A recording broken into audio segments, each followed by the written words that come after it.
Good morning, everyone, and welcome to an exciting chat about inflation today. We're going to be getting into some of the inflationary trends and what we're seeing in terms of housing and core housing need, of course, affordability across the country, and some interesting things that communities are doing to respond to this locally as well. So we'll give everyone a chance to settle in. Hopefully the chat works and folks can drop a hello in the chat. I'm always curious to find out who's joining us from across the country. And we always do this. So if you know the territory, the Indigenous community or treaty area that you're from, drop that in as well when you say hello. So this is Alina, and I'm Treaty 7, Mohkinstsis, Calgary. So Mohkinstsis is the Indigenous name for Calgary here. Jonathan, hello, Jonathan from Boyle Street Community Services. I used to work at Boyle Street actually, back in the day, much younger version of myself, much more sprite. So welcome, Jonathan. If other folks want to jump in and say hello, we're just letting folks join in. And while they do that, we will just entertain you with some banter. So we're at about 40 people so far. We have about 100 or so that are excited to talk about inflation. So we'll give them a chance to join. Hi, Shane. Nice to see you. And Tasha from Vegreville, Treaty 6. Lynn from Northern Sunrise County, Treaty 8. Excellent. Nice to see you guys. Kimberly from Braden, Housing Loss Prevention Program. I think that's in Edmonton, Braden Center. And who else do we have? Let's see. We still got a few folks coming on here. Oh, sorry. Kimberly says she's in Red Deer, actually. All right. My bad. Medicine Hat. Hello, Dina. Where Treaty 4 and Treaty 7 meet. Anishinaabe Algonquin Nation, Ottawa from Treaty. Oh, hi, Ian. Nice to see you. And Rami, Calgary Catholic Immigration Society. Excellent. Martin, who's joining us from Wood Buffalo. Hi, Martin. I may have met one of your colleagues recently. Are you guys a newly established center working on housing in the city? If so, I think I've met some of you guys. Nicole, hey, Nicole, it's good to see you. Awesome. Trellis, amazing. Love Trellis. Trellis is an organization that works on children's services, child well-being. Really cool. And I know Nicole from the homelessness world. Queenie, love your name. The Ability Hub, Treaty 6, Tanishi. Oh, Kiwa. Oh, hello, Dr. Turner. Awesome. Oh, you're taking it to a next level. Okay, that's good. That's good. I will work on my hello. I will work on that. Thank you. Mi'kmaq, Nova Scotia. Excellent. Nicole from Cubs. Okay, Toronto. There we go. Our Ontario folks. Williams Treaties, Treaty 13, York Region. Hi, Ruth. Awesome. Awesome. Okay. I could stay here all day and say hello to everyone, but I'm sure that's not why you're here. So, and I think it's an exciting webinar because we're talking about data, of course. It's me after all, but a little bit about what we're going to get into today. And just by way of introduction, we always begin with a land acknowledgement. I thought since we really can't not talk about this, we should just face the truth here that this country's burning, and a land acknowledgement has to also acknowledge what we may have done to put it ablaze. So the land acknowledgement today is also a bit of a wake-up call to those of us that may have still been in denial around climate change, but also a bit of a call to action around what we might be doing to curb and think about climate response planning, and from a social and housing lens as well. There's some excellent work that Indigenous communities we've been working with are putting in place to ensure that the housing that they're putting into communities, remote communities, especially as sustainable. Like there's so much interesting, exciting work that Indigenous communities are leading the way on. I'll speak a little bit about that. That is hopefully going to teach us how to live within our means, not just income means, but also our environmental means as well. So with that being said, let's get into today.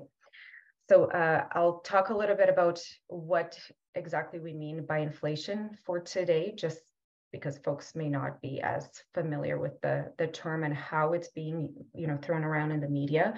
We'll look a little bit about current trends and where the trends are telling us we're going when it comes to inflation. And the lens today is going to be around housing, right? So housing affordability in particular, and how communities might be affected by it locally, and how they might be responding to these challenges too. So I'll be doing some shout outs to some, I think 5 communities or 6 communities today that I'm seeing do some really interesting things, recognizing local impacts of these macroeconomic forces that sometimes feel like they're out of our control. But having said that, now let's get into the first piece. So what is the Consumer Price Index? Essentially, it's a composite index, so where you take different components and you mash them together and you try to say something about how prices have changed in key aspects of your daily life. So what's in the basket, we'll get into it. And a couple of things here. I'm going to talk specifically about the Statistics Canada CPI, just because that's the one that I'm the most familiar with. There is the Bank of Canada CPI as well, and they, of course, everybody has their own reasons for calculating things a little bit differently, and I'll show you both just so you understand. But there are, of course, raging debates around which is the best measure and which one we should be using. But since we're using so much Statistics Canada data in our community planning efforts, I thought I would dig into this one a little bit further. So it's published monthly, and both measures, the Bank of Canada and StatsCan, publish monthly on their websites. You can take a look at and sign up for your monthly inbox to be flooded by this stuff. It's not it's always something exciting happening on the CPI, because it always gets picked up in the media. So you can always count on this one being a hot topic, especially when it goes up and down. And of course, the index is being used as a major economic indicator to track inflation. And the reason for that, of course, is there's implications to macroeconomic policy. So Bank of Canada, you'll notice, will put up mortgage rates or because of their adjustments in accordance to what they see in the price index. So they try to curb that inflation by curbing our spending, essentially. So making things more expensive that they can have control over. That's why there's a relationship between your mortgage and the CPI, if folks haven't figured that out.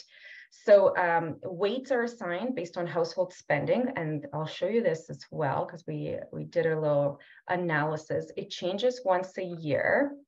So that basket of goods is comprised of hundreds of items, and those items, they kind of go back and track how those items have changed. So everything from your food costs, shelter is about 28%. That actually went down. So last year was a little bit higher, it was around 29% but that shelter component makes up about 28% of the index. Household operations, furniture, things like that, clothing and footwear, transportation, that's your gas. Okay, that's 17%. Health and personal care, rec and education, and of course, everybody's favorites, right? Alcoholic beverages, tobacco, and cannabis has been added to that too. So this one gets adjusted, like I said, every year, but they track, and that's how they make those calculations every month on what the index is doing. Is it going up or down? So pretty obsessive with that at the economic level. Political, curveballs are thrown around all the time. If you've heard of just inflation, right? So there's lots of fodder out of that monthly release that often follows an increase or a stabilization in the index. So we want to see it to be to be around that, under 2%, as low as possible, obviously, is better. Now, what's the connection between inflation and core housing need? And I wanted to get into the lit because there's been a flurry of research in this area. So I'm highlighting for you kind of the 7 studies that I've been looking at in more detail, and I'm highlighting for you what other economics academics are saying out there that are not me, right? I'm not proposing to be the master of this area of expertise. So I always like to go to the literature and figure out what's going on. But here's one that talks a little bit about how this is impacting housing costs in the CPI, and this need to get to 2% is this Cascaldi study in particular. It gave me the impetus to give this idea of core housing need post-COVID a little bit of a deeper dive. So one of the things that these studies talk about is that we're seeing this relationship between what happened during COVID and this inflationary period that we're seeing today as something novel, as something that we haven't seen before to this level. And so a lot of these studies are talking about this need to get back to normal or to normalize. And lots of them are talking about how COVID might have impacted the current inflationary period. And even though, again, we like to look at COVID in the rearview mirror, the thing is, this inflationary period is very much impacted by what we went through.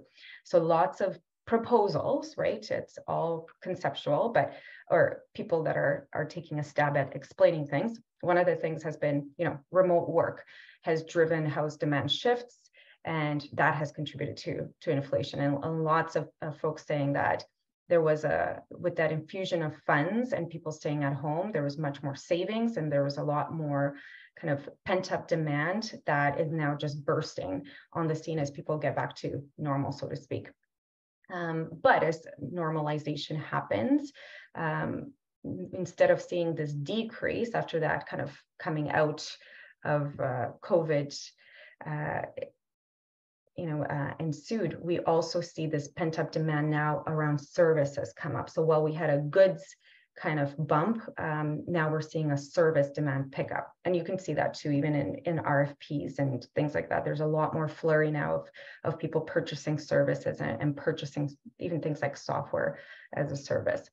So having said that, that's kind of the debate out there. Where things get really interesting in the literature is talking about dramatic rises in homelessness that we're seeing, not just in Canada, but in the US. And this is a study, Kenna and Jordan talk about it in the context of Ireland and the UK, and a lot of kind of controversy, if I want to say, put it that way, around what these COVID benefits had done in terms of the current inflation. So this kind of ricochet effect of giving folks essentially a basic income during COVID, and has that actually contributed to disinflation, which is now, coincidentally, increasing risk for core housing need and homelessness post-COVID. So that's a really obviously a big political, lightning rod type of study. But here in Hill 2023, minimum wages and homelessness. Increases in minimum wages appear to have increased point-in-time homeless counts. Things like that are going to obviously be very politically loaded. But at the same time, we see other studies that talk about inflation eroding the real value of benefits. So leaving these low-income families struggling, especially as inflation rises rapidly as well. So lots of debate I'm seeing in the literature. I don't think there's any kind of one way that people are landing on things. I'm telling you this so that you're on the lookout for these studies coming out in the Canadian context, because this is the US, but where they talk about the connection between COVID benefits contributing to inflation, which is now impacting core housing need, especially for low-income populations, and thus adding to homelessness risk. That's notable. That's important to look out for. So income substitution effects driving spiking deaths. So here's another one that's another lightning rod type of study. This one just came out in 2022, so just last year. It's a US study, but essentially linking a COVID benefits during that period, the pandemic period, to having more funds or income available to purchase additional substances. So for low income, highly vulnerable populations, not necessarily, but obviously more overrepresented there, that those benefits actually added as many as 38,000 to 40,000 deaths observed. So it's called the substitution effect. So more alcohols from deaths from home drinking, more deaths from alcohol, narcotics, and methamphetamines, sharp income rise, generous unemployment benefits, nothing to do, kind of creates these conditions. So that's really critical to note as well, that there's these underlying dynamics affecting inflation are also now being linked to some of these health impacts as well. This is not Canada, like I said, this is the US. I would be very, very, very interested to see if academics in Canada are going to pick up on this. And of course, we're going to love to see the political debates on this one, because we know that there's folks that are advancing things like basic income and would serve, having been a type of basic income, the association of it being to the Liberal government. Now there's these studies going back and saying, well, it actually caused more deaths and it caused inflation. You can see where some of these things are going to become huge political debates potentially. We'll see. So let me just check you guys in here. Yes, we will be sending a recording. Yeah, just making sure. I would love to see in the chat if these debates are popping up in your guys' communities already or not. We might see it as the Pierre Poilievre, Justin Trudeau type of attacks moving forward. But I can definitely kind of promise you this is not going away, because it's a very interesting. There's interesting data in here, and academics are going to love digging into this. So now, that's great. US literature, blah, blah, blah. I also promise you, I did look for Canadian studies. They just were, to be honest, not that exciting. They were kind of explanatory rather than exploratory or data driven. They were kind of taking from older research, and they just happened to be published in 2023. So I didn't see that much exciting stuff. I did look deeply for it around this. And there was lots of position papers, so which I know you guys know already, so I didn't want to kind of waste time on that. But I wanted to do something new for today to give you an idea of some new insights that people haven't come up with, that you're going to know because you came to this webinar and other people might not know. So I wanted to look at inflation. I used the StatsCan, as I noticed, or as I mentioned before, the StatsCan CPI, Consumer Price Index, over time. I also wanted to look at kind of sentiment around inflation and housing and homelessness as well, because of those literature linking these issues. And then, of course, I wanted to look at core housing need as well. And the reason for that is going to become very clear to you, because these are all, of course, highly related. I didn't want to talk about Alberta again, because sometimes I talk about Alberta too much, just being home here. But I wanted to pick on Ontario and BC, and we'll use Canada as well. Just checking my chat here. Cheryl is saying there's really interesting connection. Is the research pointing to correlation or causation? Oh, always correlation, Cheryl, always correlation. And even where there is like a hint of causation, academics like to kind of defer to correlation for sure. But I'll show you some correlations in the next slides, actually. So let's get into it. So why I wanted to pick on core housing need in particular is, so obviously our standard measure around affordability and suitability of housing, et cetera. It's kind of what we always defer to. And the big kind of highlight that we're all a little bit awkward talking about is that 2016 to 2021, everybody posted a decrease, right? So you can see here, this is a map of the core housing need in different provinces and territories across Canada. So overall, we can see it's like negative 2.6 percentage points. It's, good news, right? Core housing needs going down. This is awesome across the board. But of course, the data was collected in 2020, and as we all know, things were awkward in 2020 because we were in the middle of the pandemic. So we are coming to grips with how to explain this win, so to speak, when really we're facing a major housing crisis right now. Yet all our data that we like to use in our policy work is telling us that core housing need is we're crushing it. We're doing so much better. So there's an awkwardness to this trend that needs to be explained. And so lots of academics and lots of practitioners and policy folks have been digging into what have the CERB benefits done to potentially inflate incomes during this period, to give it an artificial sense of improvement, where really without the CERB benefit, that percentage wouldn't look so great. So look towards that moving forward. I think there's UBC, I know for sure, is working on that with folks like the city of Edmonton. They're trying to dig into where exactly this would have impacted things. In the literature that I did find around CERB and core housing need and homelessness, what was interesting is because of the CERB benefits eligibility criteria, it required you to have been working. So yes, there was folks that kind of slipped through some of those requirements for sure that may not have been working. However, they technically have to repay that if they weren't truly eligible for it. So that's an issue.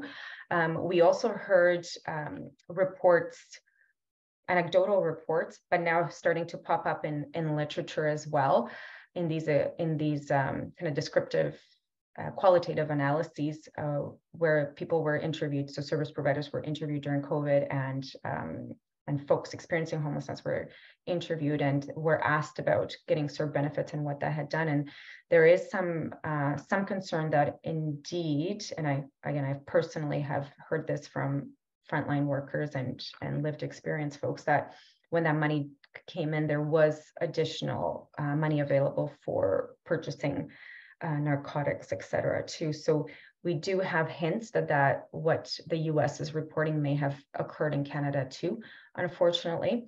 But we also have reports that there was a very uneven access to the benefit, because if people weren't working and if folks were already on income assistance, which is a lot of those really high core housing need populations would be in that bracket, they would have not been eligible to begin with. So again, the word's still out in terms of what happened here, but we know there was an impact from that CERB payment on income, and so it makes sense that it would have potentially managed to skew some of these results around core housing need. But let's dig into it, right? So getting back to the CPI now, because hey, that's the topic here. Wanted to dig into these provinces too, to add some of the context around how these two are connected. So the CPI increase, as you can see here, I actually went back to 2010 to 2023. It's always interesting to look at things longer term, of course, and can see here Canada's CPI increased by just about a third, pretty similar in Ontario and BC, but also local variation ensues there. Food prices, though, lots and lots of changes there. That one was by far one of the highest increases happened in food. Shelter increases happened as well. As you can see there, we've got 39% during that period in Canada, Ontario 43%, and BC 32%. Transportation, very volatile, right? But also second highest, as you can see there, second highest increase occurred there. And if you recall, it's makes up 20% of the CPI. And when you look at the trends over time, and I'll show you, it's the one that's most kind of up and down on a monthly basis. Goods prices, service prices increased as well, much more along the average line. But what's notable there is shelter and food increased very steadily, and transportation was much more up and down. So higher in some provinces than others. So there's definitely some local variations that it's pointing to. So back to core housing need and kind of digging further into the connection between those rising costs of housing during that period. I looked at, just to give you an idea of what we're looking at here, I wanted to also look at, those subsidized housing tenants as well, because obviously folks that are going to be in those households are going to be theoretically much more protected by these things. But what we see across all of these provinces that we're talking about in Canada is that there's just a less tenant households in subsidized housing. And that makes sense. Essentially, it's telling me either that we're losing subsidized housing stock, or that our population is growing and our subsidized housing is not keeping up, right? There's a challenge there. There's some folks who also propose that there might be less occupancy, not less occupancy, but less folks per capita that are in subsidized housing. So if your spouse dies, there's now only one of you in that household, but you're taking up that subsidized unit. So there might be just changes in household composition that may be doing this as well. Who knows?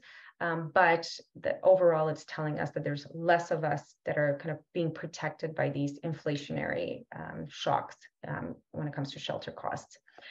Household and core housing need here. We can see Canada tenants, 20% were in core housing need, even though, like I said, there's arguments saying that should be higher without the CERB, but 5% owners. Interestingly, we can see in Ontario versus BC some major divergence from the Canadian trend. So both are at about 25% of tenants, of renters being core housing need, and then 6% and 8% respectively around owners.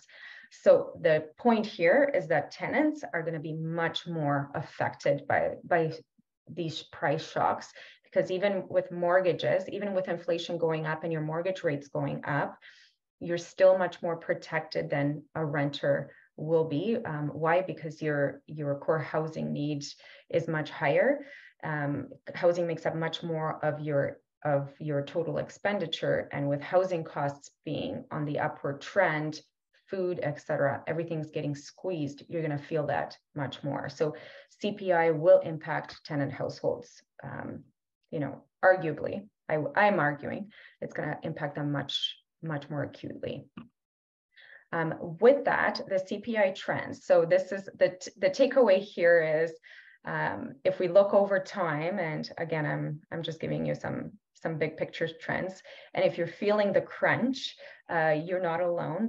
This truly is an unprecedented CPI. It's pretty significant when we look at it over the last over a decade. Since 2005 is when I pulled this one.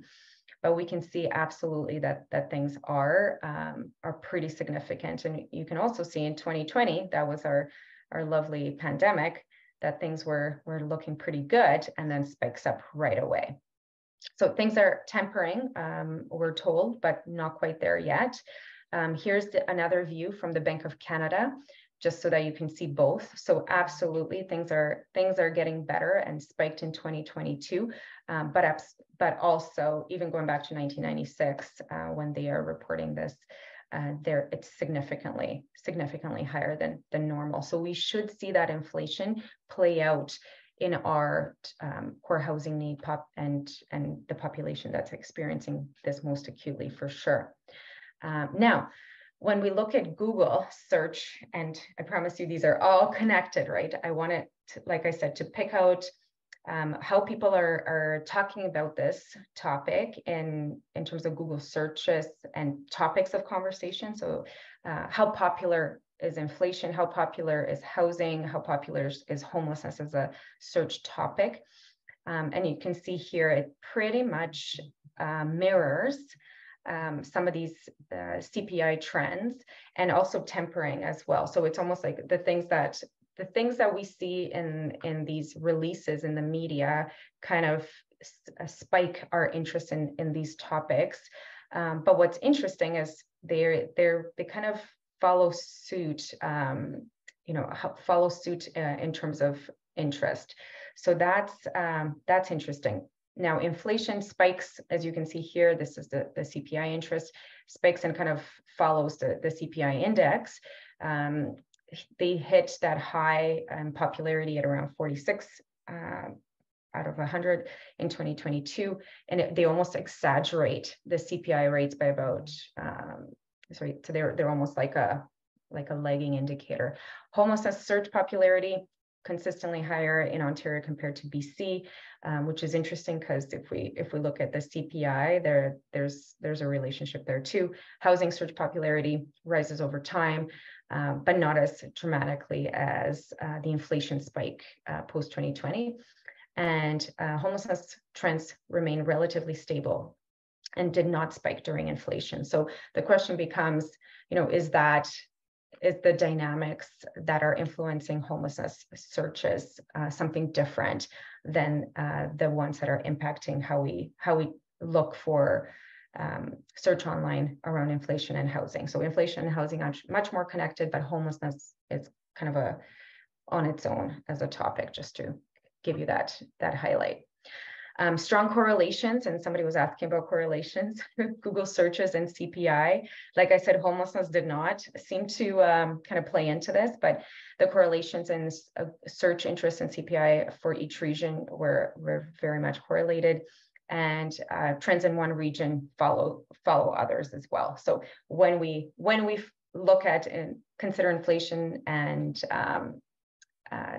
CPI, they're very much, we kind of have a bit of a herd behavior on this one.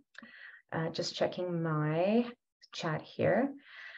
Two interesting connections. Okay, to earlier point, for urban centers, there could be implications on increased violent incidents on public transit. Yeah, so you're referring here to the things that the topics around homelessness may be more connected to things like addictions, drug use, social disorder. I would concur, Patrick. We'll have to pull that data and see. That might be a good topic for the next webinar, actually. Things like xylazine and online synthetics for sure. That you might be right about that. That's an interesting proposal. Has there been a study done on long-term change in percentage of core housing tenant need for single units versus couple family units? Long-term, 2023, I haven't seen anything with the most recent data, but absolutely there's Holt Chansky, for instance, if you give him a Google, he has been tracking policy changes and does a bunch of work around core housing needs over time, specifically digging into couples, so the primary household maintainers, kind of family configuration and the relationship between that and whether they have suitable housing and how much they're paying for housing. Yeah, absolutely. There's lots out there that you can give a Google to. Just go Google Scholar and look for core housing need families, and you'll see some of those pop up.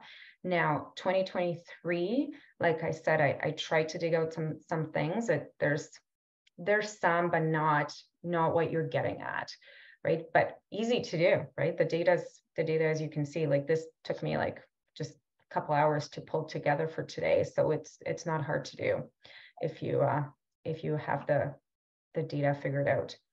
Now, the reason I wanted to dig into local stuff is because what I'm noticing is we like to make sweeping arguments about CERB did this, right? Or CERB inflated incomes. That's why core housing need has gone down, right? So that's a pretty big statement, right? That's kind of trying to explain or boil the ocean. And I wanted to show you guys two cities. I picked I picked them out of a hat. It could have been anybody, but I just so happen to be very familiar with with what they're doing locally and what's happening locally. So I do have a bit of a selection bias, to be honest about. But I wanted to show you a comparison of some of these key indicators that we've been talking about and how different they are between these two communities, because the underlying inflationary pressures can be driven by these local economic factors, your local housing market condition, and the impact of COVID-related financial benefits on your specific demographic makeup.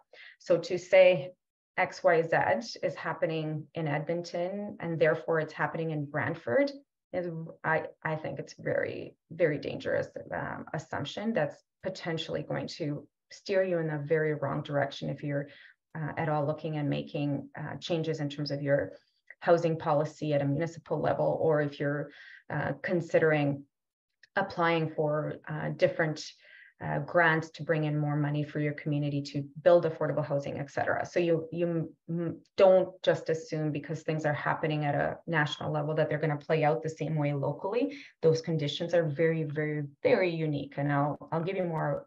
I'll show you some major extremes after we go through this slide. So here's Edmonton, population 1 million. Brantford, Ontario, there's their population. So population of over 15 who receive COVID benefits. And I just picked over 15 because, hey, that's the people that are supposed to be working. So 65% in Edmonton, 70%. So more people as a proportion of the population got those COVID benefits. The median COVID benefit in Edmonton, about $1,450, right? Most, if you look at it at that population level, and in Brantford, considerably lower, $1,000. So there in Brantford there was more people, but they got way less compared to Edmonton. Percent with earning replacement benefits, 35%. In Edmonton and 31% in Brantford. So if you look at these, you're like, oh, kind of close together. But if you look at these other ones, you're like, actually, not really, right? Some major differences there. Now, the median replacement benefit, like we talked about before, 10,000 and 8,500. So again, in Edmonton, this would have had a much bigger effect potentially on the core housing need affordability calculation that we talked about before than it would have in Brantford potentially. Core housing need change in Edmonton, when we look at 2016 versus 2021, it was actually up 0.2%. So the whole sweeping argument that core housing need decreased everywhere, that's not true. It didn't decrease everywhere. Edmonton had a slight increase.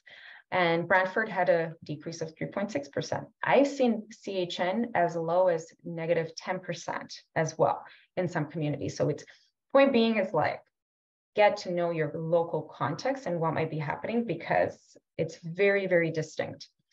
And here's the core housing need rate overall in Edmonton, 24% versus 22%. Again, different than the core housing need for Alberta, different than the core housing need for Canada as well. Median income, so how much are people earning? The income in Edmonton, considerably higher, right? Just about 80,000 versus just about 70,000. Incomes, though, are changing. So in Edmonton, the income overall decreased. In Brantford, it increased by just about 17%. So the dynamics of the labor market locally, which is, of course, impacted by a bunch of things, so your local economy, your attractiveness to business, what's your province doing to bring in new capital projects, what's your immigration policy look like, and how are people settling in your community? All of those things will make a difference here. The cost of rent in 2021, actually 2020, my bad, because the data was collected in 2020, 1302, that's the cost of rent in Edmonton in 2020 when the data was collected versus 1180. So cost of housing was cheaper. But if we look at the changes in the cost of rent between 2016 and 2015 and 2020, I always forget that, Edmonton's kind of relatively stable. Supposedly, right? Because that was 2020. It's now 2023. We're going through this massive inflationary period. We would expect all of these costs to have gone up. And Brantford, this is huge, 30%, change in rent costs, right? So what's happening in Brantford that's increasing those rental costs? We would expect this this funding that they might be getting from COVID to help with these cost increases.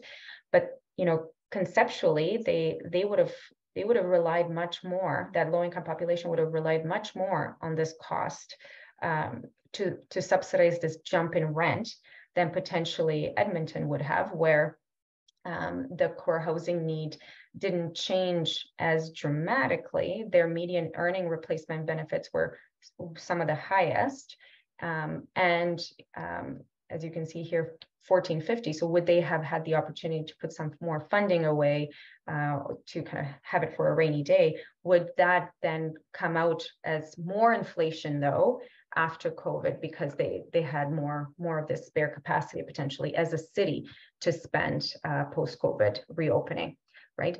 And then of course the argument becomes, why did Edmonton have such considerably more per person than Brantford? And some people posit that it's potentially just not the luck of the draw, but the ability of folks to apply and be eligible would have been impacted by their labor conditions. So Edmonton being kind of an oil and gas resource economy, that would have been much more volatile. So folks might have been told to stay home earlier. The lockdowns might have affected those occupations earlier on versus Brantford that has a very different economic makeup. So all of those things will impact how COVID and core housing and inflation are playing out in these cities. And if we only look at something as basic as the rent as percent of income, you can see it's like, oh, 20%, easy, right? Everything's hunky-dory. But I'm encouraging you to kind of dig into this and think about the nuances of this, and don't buy into the media hype or these sweeping arguments that we unfortunately see in position papers, and that's cool. Position papers are awesome. I'm just saying, you know, ask the probing questions, because then you're going to be better off for it. Okay, Adam Cozier, how was Brantford calculated at 396,454? I'm not sure. You mean the stats can? Maybe I'll come back to that one. Okay, so a couple things here around why this stuff matters, and I'm going to pick on a couple of these sample reports, and they look pretty, and they had to look pretty because all of these communities applied for that big housing accelerator fund. So I wanted to show you a couple of them to give you a sense of what they're doing about these local conditions. So if you understand these local conditions, and I'm going to tell you, like, I know we talked about population, core housing need, and inflation. There's 2,000 different indicators that any community is going to have just from census to dig into this further. So here's Brantford one. Maybe we'll start with that one, just because maybe if it clicks in here. Okay. So the reason for showing you some of these is because I wanted to give you an idea of what some of these communities are digging into when it comes to core housing need and how they're planning for their populations.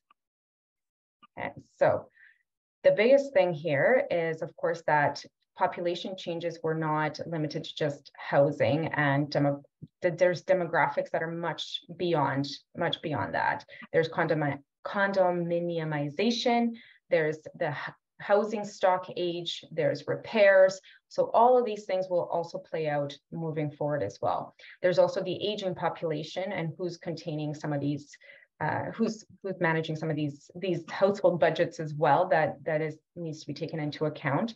And then of course, some of these populations will have major diversification as well. So I wanted to show you in here, not just the marriage status, the demographics around their immigration and visible minorities. And so this is a really interesting one. I'm seeing the visible minority population and newcomer population in some of these communities coming to the fore in very kind of novel ways. So bigger diversification in these kind of secondary centers coming up that is telling us that immigration is also at play as well. So things like employment and education, things like work permits, things like the labor force makeup, all of these things need to be taken into account when we think about what do we do about this challenge of core housing need at a local level. So if you think about all of those, as well as commuting, and we think about those in relation to where people live, and I know I'm ripping through this. I'm not trying to tell you that this is, I'm giving you in great detail, but thinking about the change over time and what kind of dwelling units this community is going to need, as well as what the things like zoning and land use changes, construction development incentives, housing for vulnerable populations, regulatory policy changes, climate and environment, all of these things need to be taken into account from that localized perspective, right? Because every community is going to have a very different, and here's a bit of a look inside the way that they thought about what they might do at a municipal level. The political acceptability of a new zoning change, how innovative is this? What's going to be the cost? How is this going to be aligned with things like the official plan or the county official plan? What's the impact on the environment, the impact on community and neighborhood character, et cetera? And so kind of looking at all these options, now that we understand that local demographic makeup, we understand the housing situation, we can start to see what's within the municipal or the local scope, because we also know that, sure, Bank of Canada is going to do what they're going to do. The feds are going to do what they're going to do. It's going to have a ripple effect. It's going to be very unique in our community. We need to understand that. But what can we do within the toolkit of the municipality, of the local community that is within our means? And as you can see here, there's quite a bit that can still be done. So there is this ability to tailor these insights around data to what we do at a local level. I'll show you another one that's really interesting. I'll show you this one. This is a BC example, and very, very, very different. This is a First Nation, Estela, in northern BC, and very, very different way. Here's the thing for them. They do not have census data, right? So their census data had to be generated in alignment with the census. There we go. I'll just give you a shot of 260 folks. Majority of these folks, however, are living off reserve. Their total houses are 13, right? So completely different way of doing this kind of analysis. And how is inflation going to impact them? Well, you can bet your kind of bottom dollar that's going to be very, very different. So I'm ripping through it because I also don't want to reveal too much about what they're up to, but look at some of their solutions: culturally relevant design, community built housing. So for their folks to come back home, renovate and rehabilitate, elders and youth housing solutions, right? So very, very different challenges and solutions that need to be tailored for their community, accounting for the fact that their population is actually transnational, right? They have majority of their population is actually not in their community. So how do we do a demographic analysis when the community is not even together, if you will? So those are some of the insights that we need to. Oh yeah, Travis is saying, thanks for catching that. Looks like should have been 104. Oh, okay. I put the 4 instead of the 1. Thank you. Brantford is 104. Yes, thank you. When I put it in, I put the 4 instead of the 1. Thank you for that catch. Somebody's paying attention. It's just a test. That was a test. Okay, so that's that one. Now, interestingly, maybe do I have time to show you one more? Maybe I'll just flash this one as I talk about BC, because BC proximity to Vancouver and that lower mainland, and the city of Mission is one of these. I don't want to call them a bedroom community because they're going to get mad at me, and we love them. But the learning here was that they had been obviously so affected by some of the changes in the lower mainland in terms of housing policy and migration, employment growth, all of that. All of those things you know about Vancouver have major spillover effects for this community. So of course, that's going to be impacting their solutions as well. So things like land use, community needs, affordable housing policy, the initiatives around supply are going to be very different because the land use zonings have progressed very differently in BC than they have in other parts of the country. So for instance, St. Catharines already has the ability to put 3 secondary suites or have these accessory dwelling units on site. There's communities that have kind of progressed on that trajectory at very different rates because of these local conditions and the policy environment.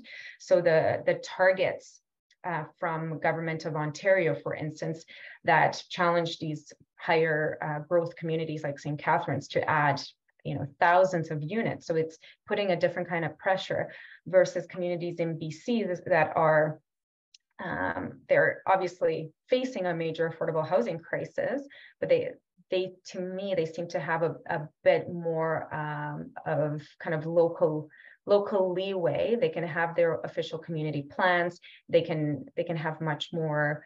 They don't have these targets, I guess is where I'm going with it, that they have to meet. So that's a bit of an overview here of why understanding this data at a very local level matters so much. And so kind of coming back to this concept, don't let this inflationary talk curb you from digging deep into these statistics and consider how that impacts your local markets and how your initiatives might actually take that into account in part of a broader analysis of local conditions as well. So I think we'll have a couple of minutes here too, questions if folks are specifically interested in any of this. Yeah, of course, a big kind of shout out if folks are interested in staying in touch with us, newsletter, etc. There's a little QR scan where you can sign up to join the community. And then I'll make sure we have 2 seconds for me to tell you about the next webinar as well. But Ian's asking about how reliable scores are. And Ian, well, maybe I'll see what Patrick asks next, but do you want to talk about which scores you were talking about? Just make sure I'm getting that. Bank of Canada survey inflation break even. Is there a customer gauge of inflation expectations in Canada as there is in the US?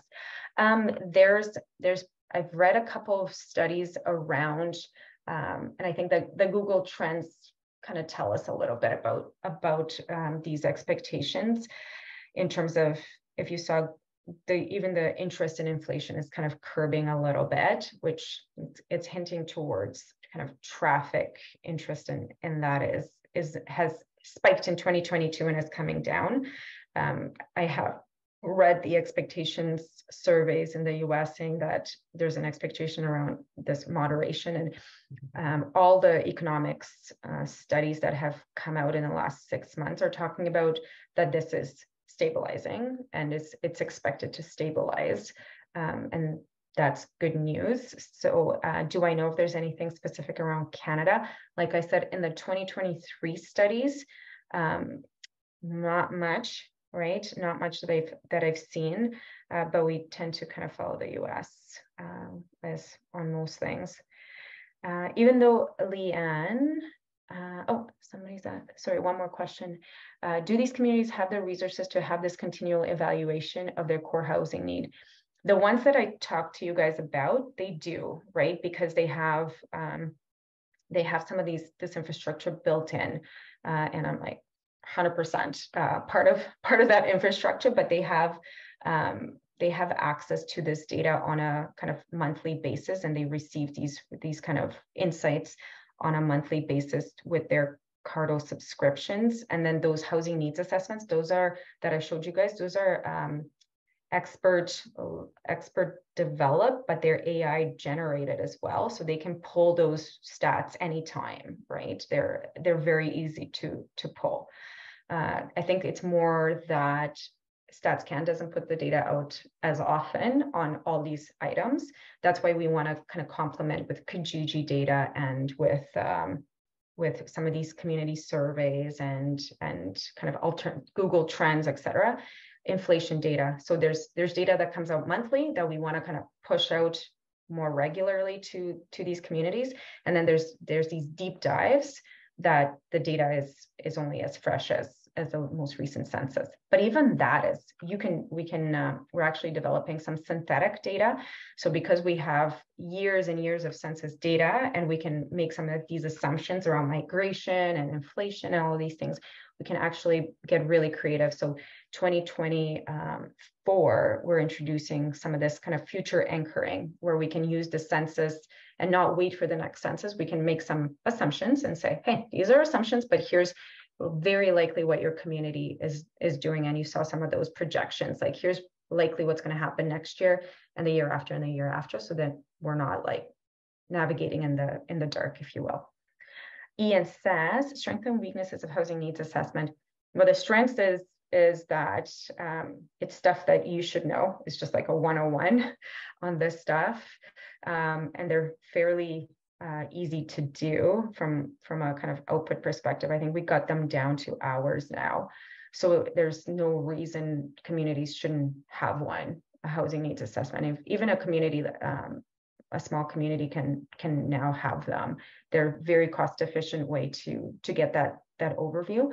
The kind of downfalls of them, as I showed you guys, the First Nations communities are very disadvantaged because of when they have small populations, or when their populations have been primarily driven out by colonial practices, right? There's a reason why communities are no longer together. It's because the conditions on reserve, the folks that I talked about, the reason they're not living there is because there's no housing. There's only 13 units, and they're over 70% of them are overcrowded. So where are they supposed to go? So there's a giant wait list of people trying to come back in.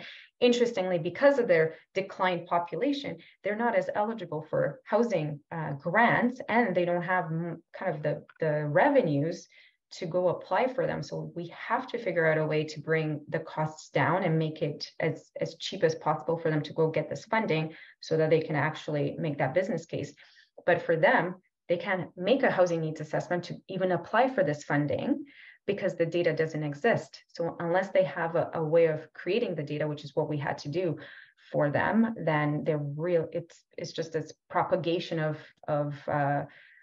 poor housing conditions on reserve, because they're going to get left behind more and more and more, as big communities with big budgets hire big consultants, $100,000, you get your application. We can't do that in communities where they have 40 people. Like, we have to have housing needs assessments that are really, really cheap. So that's the kind of pros and cons to it. And then, of course, you can't just do a housing needs assessment. You have to have a big understanding of what else is happening, unemployment and education, deep dive, addictions, mental health, social issues as well. Patrick, one more question. And Trav saying, wrap it up, Elena. Municipal data generated, collected by the municipality, standardized enough to make legitimate comparisons. It's actually collected by Census, Statistics Canada. So it is very good for that. Interestingly, when we actually do comparisons, we should be normalizing. I didn't have time to normalize this data per 100K population. There is some variation, of course, as when we do that 2016 versus 2021, when we look at Ontario versus, let's say, St. Catharines, et cetera. But it's in their report, but I didn't have time to normalize Edmonton and St. Catharines today, or Brantford today. So last one. If you are, speaking of, thanks Ian for like a perfect layup. If you are interested in these housing needs assessments that are AI powered, please, put this in your calendar. September 21, 10 a.m. It will very much be how to use AI in generating your stuff, so that you are not wasting time doing things that robots can do much better for us. So that's an interesting one if folks that are techie and are really into efficiencies and all that kind of stuff. So I really don't want you to think it's going to be like today. Today was much more conceptual theory, literature. This one's straight up, how do we crank out these tech-enabled AI-led housing needs assessments so that we can get the insights and move on with our lives. That's kind of the goal, and go get those grant applications filled out. That's the point of this one. So if folks are interested in it, definitely come to that one. I think we'll have some of the folks from our data science team give you guys a sense of that next, because I think you're tired of me talking about this stuff. And maybe on that point, right on time. And again, thank you so much for joining us. Hopefully this was interesting, a little techie, a little data, but awesome. Cheryl says incredible insights as always, Alina. Awesome, cool, thank you. Thank you, I actually learned a lot too. So thank you, and whoever caught my 4 versus 1, big thank you to you. I'm gonna make that change before we send this out. Thanks, bye everybody. See you next time.